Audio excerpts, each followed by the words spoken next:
কিংবা অন্য কেউ, আমরা আপনাদের সাথে আপনাদের ওই ভয়ে, রডের ভয়ে, পাথরের ভয়ে কথা বলা বন্ধ করে দিব না ইনশাআল্লাহ। মর্যাদার জায়গাটা আপনাদের ধরে রাখতে হবে।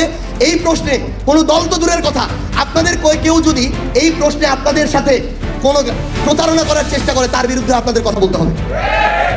আরেকটা টপিক, আবারও দুঃখজনক হলেও সত্য, ক্ষমতাসীন দল বিএনপির সমালোচনার দিকেই যাচ্ছে। এই নির্বাচনে যারা ভোটার ছিল নৌকার, নিরপরাধ, তাদের ভোট সব দলে গিয়েছে, কিন্তু আওয়ামী লীগের নেতাদের সাথে স্থানীয়ভাবে, আমরা জানি না দলীয়ভাবে করেছে কিনা বিএনপি, কিন্তু স্থানীয়ভাবে বিএনপির প্রত্যেকটা এমপি ক্যান্ডিডেট স্থানীয়ভাবে আওয়ামী লীগের সকল নেতাদের সাথে নির্বাচনের 2-3 দিন আগে নেগোসিয়েশনের মধ্য দিয়ে তাদের ভোটগুলো আদায় করেছে। যার ফলশ্রুতিতে এখন জেলা ছাত্রলীগের সভাপতি সেক্রেটারি, আওয়ামী লীগের সভাপতি সেক্রেটারি, যুবলীগের সভাপতি সেক্রেটারি, তাদেরকে প্রোটেকশন দেওয়ার দায়িত্ব স্থানীয় বিএনপির এমপি মন্ত্রীরা হাতে তুলে নিয়েছে। নাসিরউদ্দিন পাটোয়ারিরা বলেন কিংবা অন্য কেউ, আমরা আপনাদের সাথে আপনাদের ওই ভয়ে, রডের ভয়ে, পাথরের ভয়ে কথা বলা বন্ধ করে দিব না ইনশাআল্লাহ। আমরা একটা জিনিস শুধু আপনাদের সামনে একটু সেটা হচ্ছে আমাদের হবিগঞ্জের যে হামলাটা, অনেকে বলছে নাসিরউদ্দিন পাটোয়ারি একটু বেশি কথা বলেছে, এই কারণে হামলা করেছে। এবার আপনি একটু যুক্তিতে আসেন। আমরা হবিগঞ্জে দাঁড়িয়ে যখন মানুষ আমাকে বলে যে ওই জিকে গোলসের অনুমতি ছাড়া কেউ একটা জমি কিনতে পারে না, তার অনুমতি ছাড়া কেউ মাদক ব্যবসা করতে পারে না, তার অনুমতি ছাড়া একটা ব্যবসা প্রতিষ্ঠান চলে না, তার লোকগুলোকে টাকা না দিয়ে একজন ঠিকাদার একটা রাস্তার কাজ শুরু করতে পারে না, আমি যদি এই কথা না বলতে পারি, তাহলে আমার এই জুলাই অভ্যুত্থান পরবর্তী সময়ে আমার তো বেঁচে থাকার কোনো মানে হয় না। এই কথাগুলো যখন নাসিরউদ্দিন পাটোয়ারি বলল, তাহলে আক্রমণটা যদি শুধু তার উপরে হতো, তাও তাদের কথার যৌক্তিকতা থাকতো। কিন্তু আমরা দেখলাম সিলেটে যখন আমরা আমাদের শহীদ পরিবারদের সাথে দেখা করতে গেলাম, আহত যোদ্ধাদের সাথে দেখা করতে গেলাম, সেখানে কিন্তু নাসিরউদ্দিন পাটোয়ারি ছিল না, আতিক মুজাহিদ এমপি ছিল, ডাক্তার মাহমুদা মিতু এমপি ছিল। আমাদেরকে যেভাবে ইট রড দিয়ে এসে হামলা করা হলো, আমরা যেটা বুঝেছি তাদের উদ্দেশ্য এখন কোনো ব্যক্তি না, তাদের উদ্দেশ্য হচ্ছে তাদের বিরুদ্ধে কেউ যদি কথা বলে, সত্যটাকে সত্য বলে, চাঁদাবাজিকে চাঁদাবাজি বলে, লুটপাটকে লুটপাট বলে, সেই কণ্ঠটা তারা রোধ করতে চায়। জুলাইয়ে যারা শহীদ আছেন, যারা আমাদের আহত যোদ্ধা আছেন, তাদের কোনো বিতর্কিত তালিকা চাই না।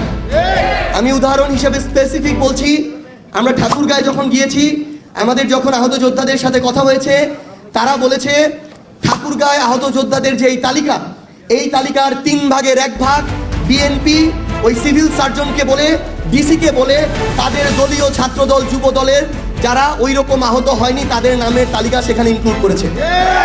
আমার কথায় যদি কোনো ধরনের ভুল থাকে, আমি মিডিয়াকে অনুরোধ করব আপনারা এর সত্যতা যাচাই করবেন।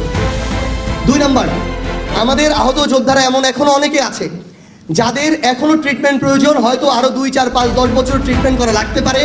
এমন অনেকে আছে যার চোখে এখনো গুলি আছে, যাকে মৃত্যুর আগে পর্যন্ত ট্রিটমেন্ট করাতে হতে পারে। কিন্তু আমরা এখন দেখছি আমাদের এই আহত যোদ্ধারা, এখন আমরা বুঝি যে কেন আসলে তারা হাসপাতাল ছেড়ে যেতে চায় নাই। আজকে যখন আমার ওই সহযোদ্ধারা নিটোরে যায়, চক্ষু বিজ্ঞানে যায়, সিএমএইচে যেতে চায়, পিজিতে যেতে চায়, একজন সাধারণ রোগীর সাথেও যেই ধরনের ট্রিট করা হয়, তারা যখন পরিচয় দেয় তারা জুলাই যোদ্ধা, তারা তার চেয়ে বেশি সেখান থেকে একটা বিচ্ছিন্ন আচরণ তারা পেয়ে ফিরে আসে। আমরা বর্তমান বিএনপি সরকারকে বলতে চাই, আমার পার্টির আহ্বায়ক সংসদে দাঁড়িয়ে বলেছিলেন এই অভ্যুত্থানে আমাদের সবার অংশগ্রহণ ছিল। ছাত্র সংগঠনের যখন নাম উচ্চারণ করা হয়, জনাব নাহিদ ইসলাম প্রথম নাম উচ্চারণ করেছিলেন ছাত্র দলের, অথচ জনাব নাহিদ ইসলামের ছাত্র সংগঠন ছিল ছাত্র শক্তি। তাহলে এই ধরনের মানসিকতা আমরা আমাদের জায়গা থেকে দেখিয়েছি, কিন্তু আজকে বিএনপির জায়গা থেকে আমরা শুধু এটাই দেখি যে তারা তাদের অংশগ্রহণ ছিল, এটা এস্টাবলিশ করতে চায়। এটা এস্টাবলিশ করার কিছু না, আপনারা ছিলেন, এটা আমরা স্বীকার করি, কিন্তু আপনার কাজের মধ্য দিয়ে যদি এটার প্রকাশ না পায়, আমার যোদ্ধারা গিয়ে তার কার্ডটা দেখানোর পরও যদি চিকিৎসায় ন্যূনতম প্রায়োরিটি না পায়, তাহলে আপনাদের এই মুখের কথা বলার চেয়ে না বলা অনেক ভালো। আমরা বর্তমান সরকারকে আহ্বান জানাবো, আমাদের যারা সহযোদ্ধারা আছেন, আহত যোদ্ধারা, তারা তাদের কার্ড দেখানো সাপেক্ষে বাংলাদেশের যে কোনো সরকারি বেসরকারি হসপিটালে তারা প্রায়োরিটি চিকিৎসা পাবেন, বিনামূল্যে চিকিৎসা পাবেন। এই ব্যবস্থা নিশ্চিত করার জন্য সরকারের পক্ষ থেকে, স্বাস্থ্য মন্ত্রণালয়ের পক্ষ থেকে সরকারি প্রজ্ঞাপন জারি করতে হবে। তৃতীয়ত, আমরা কিছুদিন আগে জনাব তারেক রহমান, বাংলাদেশের মাননীয় প্রধানমন্ত্রী, তিনি একটি বড় প্রোগ্রাম করেছেন শহীদ পরিবারদেরকে নিয়ে, আহত যোদ্ধাদেরকে নিয়ে।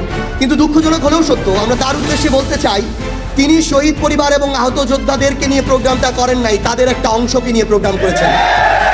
ওই প্রোগ্রামে শুধুমাত্র যারা বিএনপি করে কিংবা যারা অভ্যুত্থানের পরে নতুন করে বিএনপি করার ইচ্ছা প্রকাশ করেছে তাদেরকে নিয়ে ওই প্রোগ্রামটা করা হয়েছে। আর ওলামা অ্যালায়েন্সের ওই জাস্ট একটা প্রতিবাদ কর্মসূচিতে প্রেস ক্লাবের সামনে জুলাই যোদ্ধা ব্যানারে যার নেতৃত্বে ওইখানে আমাদের ভাইদের উপরে হামলা করা হয়েছে, ওই তথাকথিত জুলাই যোদ্ধা ইমন, বাটপার ইমন বলবে প্রত্যেকেই, তাকে তারেক রহমান, আমি শেষ করি, তাকে তারেক রহমান ওই প্রোগ্রামে জুলাই যোদ্ধার প্রতিনিধি হিসেবে তার পাশে মঞ্চে বসিয়ে রেখেছিল। আপনাদের কারোরই এনসিপির শহীদ পরিবার জুলাই যোদ্ধা হওয়ার প্রয়োজন নাই। আপনারা শহীদ পরিবারের প্রতিনিধি হিসেবে থাকেন, যেই দলই ডাকুক, যেই প্ল্যাটফর্মই ডাকুক আপনারা যাবেন, সমস্যা নেই। কিন্তু মেরুদণ্ডটা সোজা করে সত্যটাকে সত্য, ন্যায়টাকে ন্যায়, ওই জুলাইয়ের মতো বলতে হবে।